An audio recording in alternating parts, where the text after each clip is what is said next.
What's going on, folks? It is once again MP4Podcast.com, and I am playing Mutants Mud on the Nintendo Wii. I like this version actually better than the iOS version because it has real controls and so on. If you've been looking for a good game for the Nintendo Wii, definitely pick up this game. It's only $10, and it is super hard, super fun, great action 2D platforming at its best.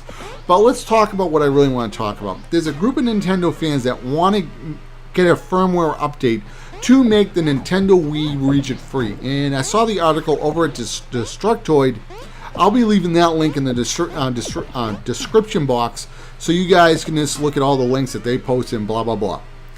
Definitely get on Twitter. Tell Nintendo that you want the Nintendo Wii U to be region free. Now, I do understand from a business standpoint why some companies want region locking, okay?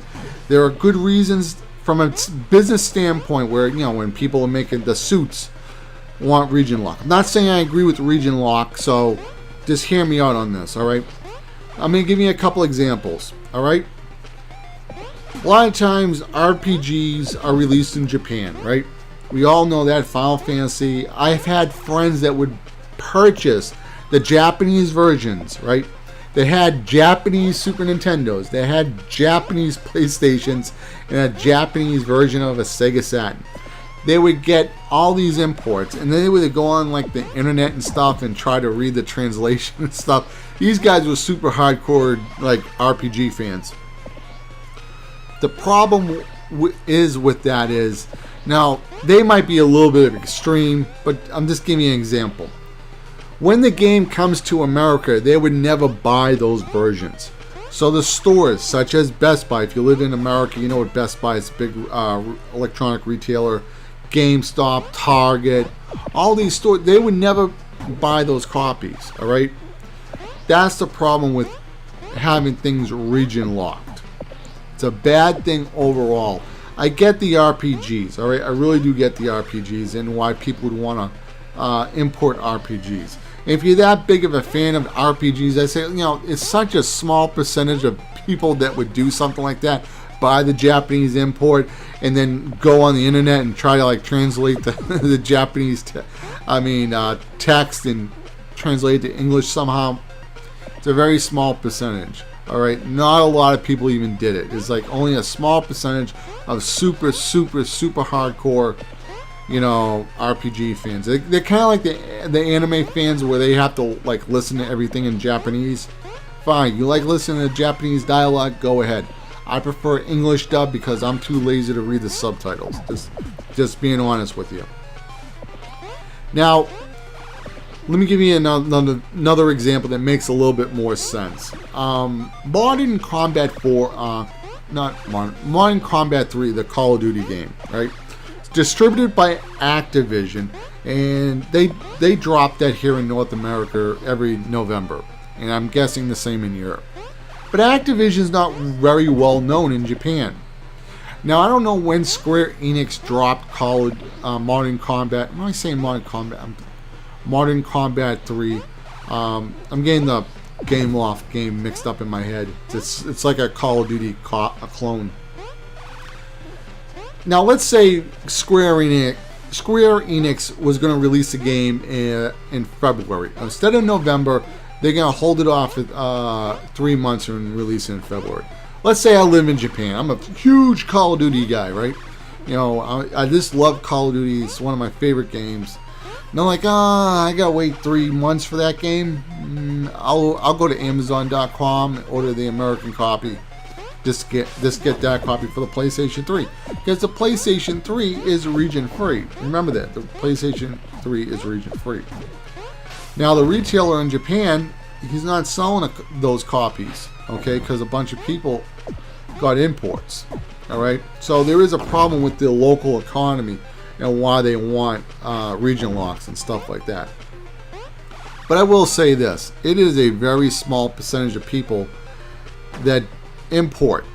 I think out of all the games I remember importing, I don't know, two games that come to mind.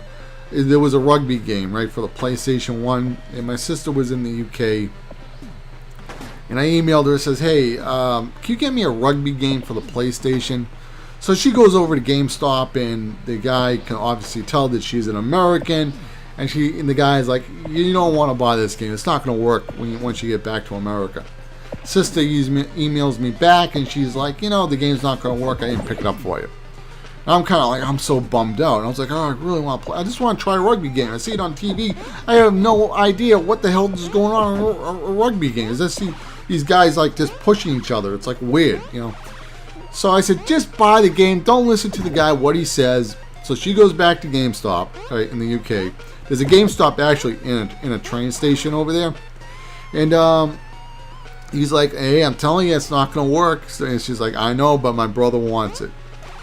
She comes back to America. She gives it to me. I boot up Blame. That was like one of the first PlayStation emulators. I was like, here, look, it's working. Because I wanted to play it. There were no rugby games at that time that I could have gotten in North America that weren't officially released in North America.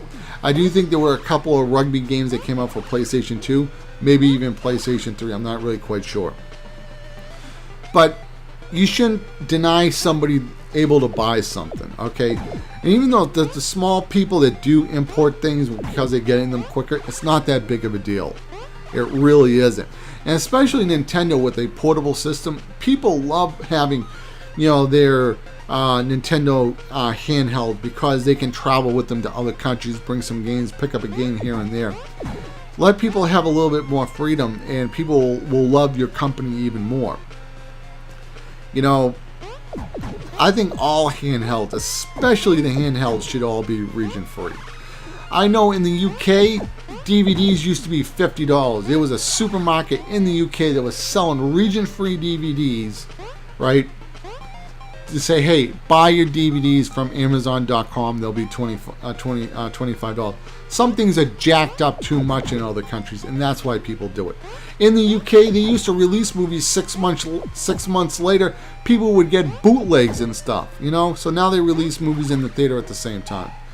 But, some properties like the Sarah Connor Chronicles, it was made by Warner Brothers, aired on Fox. In the UK, Virgin has the airing, whatever.